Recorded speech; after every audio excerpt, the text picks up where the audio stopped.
Oi, pessoal, tudo bem?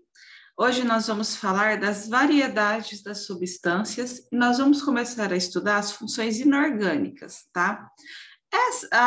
Essas funções inorgânicas são as que a gente mais vê no nosso dia a dia também, assim, a gente tem mais familiaridade com essas palavras. As orgânicas vocês não vão estudar nesse ano, tá? Vocês vão estudar somente no ensino médio. Eu posso estar falando alguma coisinha sobre ela, só para vocês não chegarem lá sem rumo, né, sobre essa matéria. Então, foi que surgisse a necessidade de classificar essas substâncias, né, em dois grandes grupos, porque nós temos mais de 100 elementos químicos e essas interações entre eles formam substâncias. Essa classificação teve origem na teoria da força vital, a qual definia que os compostos orgânicos poderiam somente ser produzidos por organismos vivos. Assim, as demais substâncias preparadas em laboratórios eram classificadas como inorgânicas. Anos mais tarde, evidências experimentais comprovaram que essa teoria não era válida. Os cientistas descobriram que todas as substâncias orgânicas tinham átomos de carbono e hidrogênio em suas moléculas. Ocasionalmente, também oxigênio, nitrogênio e enxofre. Então, lá nas orgânicas, né? As orgânicas apresentam esses elementos químicos. Por outro lado, as substâncias inorgânicas, normalmente de origem mineral, embora muitas vezes apresentassem hidrogênio, oxigênio, nitrogênio e muitos outros elementos químicos, raramente continham carbono. Então, vocês vão ver pouquíssimas funções inorgânicas que apresentam carbono na sua composição, tá? Então, por isso que elas foram... E o carbono, gente, não sei se vocês sabem, né? É a base de tudo para a formação da vida, né? Funções inorgânicas. Para que um composto seja considerado inorgânico, ele não pode apresentar átomos de carbonos ligados entre si e a átomos de hidrogênio. Então, para ele ser uma função inorgânica, você não vai ver ele assim, ó lá, o carbono está aqui, ligado aqui com o hidrogênio, ligado aqui com outro carbono, entendeu? Você não vai ver isso numa função o quê? Inorgânica, tá? Então, você já não apresenta isso daqui, você já sabe que vai ser uma função inorgânica. Então, vamos perder aqui. Além disso, os compostos inorgânicos têm funções específicas de acordo com as suas propriedades. Então, quem são as funções inorgânicas? Ácido, base, sais e óxidos. Tem uma musiquinha para vocês, tá bom? Depois vocês vão cantar. Ácidos e bases. Então, vamos começar a falar sobre os ácidos, né? Vai pensando aí, você come alguma coisa e fala assim, ui, tá azedo, ui, nossa, que ruim, né?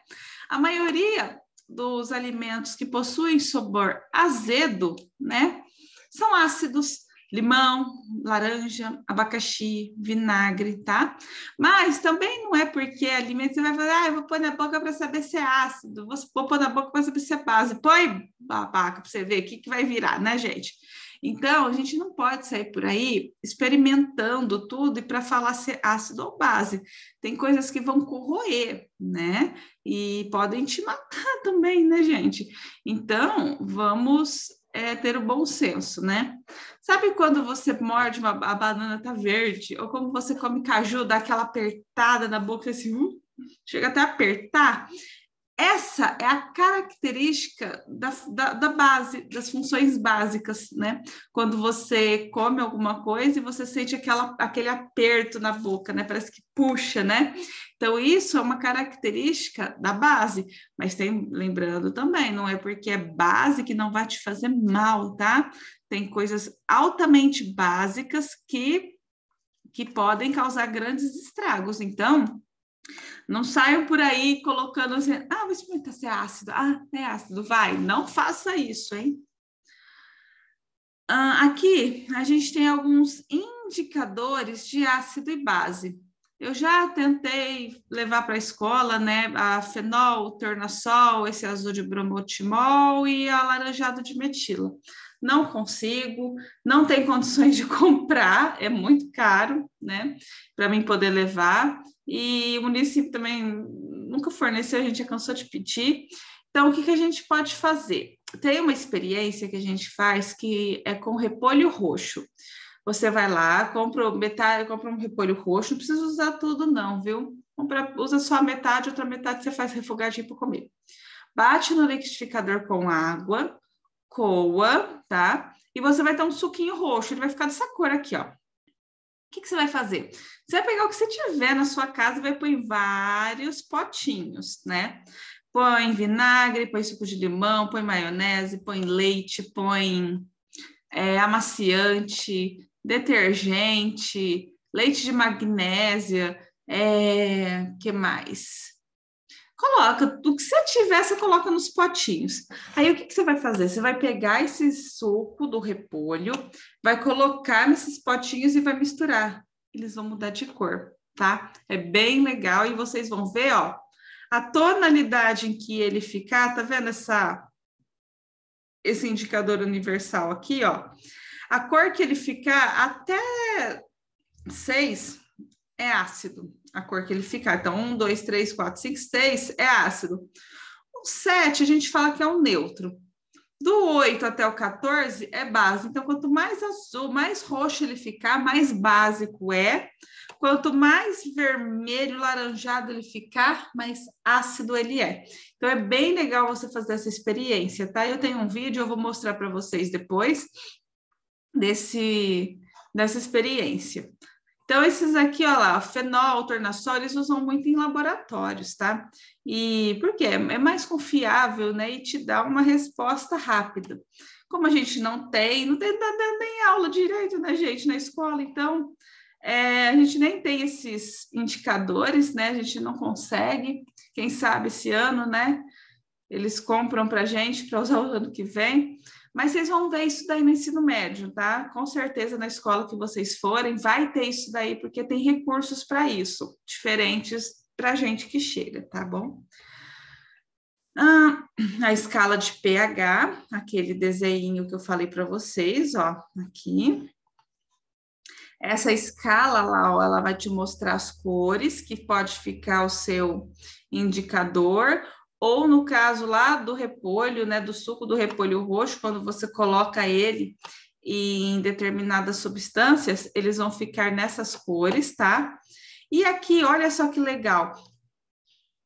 A bateria de carro, ó, ela é muito ácida. Olha só, o grau dela de acidez é 0.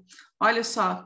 Olha o suco gástrico, isso aqui está dentro da gente, isso aqui está no nosso estômago. Sabe quando te dá aquele refluxo, aquela volta, parece que queima, que não parece que queima, porque queima, né? Porque é ácido, é o suco gástrico que está voltando aqui pelo seu esôfago e você sente aquela queimação. Então, por isso que parece que fala assim, nossa, eu vou soltar fogo pela boca, de tanto que está dando queimação no meu estômago. Realmente, né? Porque é um ácido que está voltando, tá bom? E daí, o que a pessoa te fala? Vai lá, toma um sal de fruta. Mas por que sal? Sal, sabe por quê? Sal é uma função inorgânica, que quando eu misturo um sal com um ácido, vira uma base, dá aquela neutralizada, dá aquele refresco para o seu estômago. Por isso que a gente toma sal de fruta. Por que eu tomo leite de magnésio? Para quando eu estou com dor de estômago, acidez. Porque leite de magnésio é base. Na hora que ele entra em contato aqui, ó, ele vai neutralizar essa acidez, tá bom? Nós temos o vinagre, que é super ácido. Lá, o suco de laranja, aqui também a gente tem o suco de limão, o tomate. Nossa, professor, tomate ácido? Sim, quando você tá com muita afta, comer muito tomate não é bom não, viu, gente? Piora a situação, tá? O café, olha só, o café, ele tem uma acidez, não é tão grande igual, né, o suco gástrico, o vinagre, mas ele tem uma acidez. Por isso que não é bom você tomar café de manhãzinho em jejum. Às vezes tem gente que acorda, a primeira coisa que faz é tomar uma xícara de café, né? Vai lá e... acordei. Não faça isso, gente. Tenta comer alguma coisa junto, comer um pãozinho, né? para não o quê? Tomar esse café purinho, né? Faz mal, tá bom? Não tô falando para você deixar de tomar café, tá? É só para você não tomar ele com o estômago vazio. A urina, ela tem uma certa acidez, mais para o lado do neutro. A água que sai das torneiras, ela tem que ser neutra, né? Porque senão aí não tem jeito. Exceção de algumas águas minerais, né? Vocês podem ver, algumas águas minerais vêm falando que tem cal, né, nelas, né? Um tipo de cálcio. E daí o que que acontece? Elas têm uma basicidade um pouco maior, né? Elas são um pouquinho básicas. Isso ajuda para as pessoas que têm problemas de estômago, com muita gastrite. Gente, foi gato isso. Minha Nossa Senhora. Que é isso? Que susto. Então, vamos, olha lá, a água do mar, olha lá, aqui já está indo para o alcalino, né? Para o básico, né? Olha só da cáustica, né? Aquela que a gente usa para fazer sabão, ela não é ácida, mas ela corrói, né? Ela corrói muito. Alvejante. Aqui também a gente tem o amaciante, também ele é bem básico. O sabão, sal amoníaco. O antiácido aqui, antiácido é o quê? O leite de magnésia, né? A magnésia, aquela pastilhinha que a gente às vezes chupa para tirar aquela dor de estômago, né? O bicarbonato, então, às vezes, quando a gente tá o quê? Com aquela queimação, a gente vai lá, põe um pouquinho de bicarbonato na água, bebe, ajuda a tirar aquela acidez do nosso estômago. Então, olha só que legal, né? Se vocês fizerem, depois que a gente falar sobre a base, essa experiência do repolho é bem legal, tá bom? Isso aqui depois a gente vai fazer, tá? Essa pesquisa, vocês marquem aí, que vai ser a do repolho roxo, quem puder fazer, tá bom? Olha aqui então. Ionização. O que é isso? Ionização. Os ácidos, por serem compostos moleculares, em solução aquosa, formam íons que não estavam presentes nas ligações entre seus átomos. Então, olha só, eu tenho aqui, ó, HCl. Aqui eu tenho uma ligação, certo? Esse tipo de ligação, quando eu coloco ele em meio aquoso, ou seja, eu coloco ele na água, ele começa a ter a liberação, olha só, ele se quebra aqui, olha lá, e eles se tornam íons, olha lá, o cloro se torna negativo e o hidrogênio positivo. Olha lá, quando o ácido é colocado na presença de água, o solvente quebra a ligação entre os átomos, olha lá, eu quebrei essa ligação, quando eu misturo ele na água, o hidrogênio se libera do cloro, né? Então, eles vão se formar íons a partir disso. O que são íons? Olha lá, um se torna positivo e o outro negativo, um cátion e um ânion, né? A base, em sua maioria, as bases, em sua maioria, substâncias iônicas, em contato com água, têm seus íons separados por um processo denominado dissociação. Observe a apresentação. Então, aqui eu tenho uma base, né? Aqui eu tinha um ácido, certo? Então, aqui, ó, a ionização é quando eu não tenho os íons, coloco água, eles se quebram e aparecem os meus íons. A dissociação, né? Eles já são ligações iônicas aqui. Observe a apresentação, olha lá. Então, quando eu coloco ele na água, eu acabo tendo o quê? O hidróxido de sódio, NaOH sólido, os íons não estão livres para se movimentar. Então, ele está estático aqui, ele não se movimenta. Na hora que eu coloco água, ele consegue se movimentar, ele consegue liberar a sua ionização aqui do OH- e do Na+. Então, olha só a diferença. Vamos voltar. Ionização. Eu não tenho íons aqui. Coloco água, tenho a liberação de íons, certo? Então, isso é uma ionização. Uma dissociação iônica. Eu já tenho eles, porém, eles não conseguem se ter a separação, né, dos íons. Quando eu consigo colocar a água e íons se conseguem se separar um do outro aqui, isso é dissociação. Com as cargas em movimentos, íons positivos, que são os cátions, e os negativos, que são os ânions, tanto os ácidos quanto as bases, quando dissolvidos em água, originam soluções condutoras de correntes elétricas. Se eu pegar a base seca, ela não conduz, tá? Na hora que eu coloco ela na água, ela vai conduzir corrente elétrica. A condutividade de algumas soluções foi analisada por esse cientista, Arrhenius, que, fundamentada em experiências, propôs em 1884 as definições para ácidos e bases. Então, o que o Arrhenius falou? Ácidos são compostos moleculares que, em solução aquosa, formam íons. Então, ele vai formar o íon, ele não tem o íon, ele forma naquela hora que ele coloca em água. E é um processo conhecido como a ionização.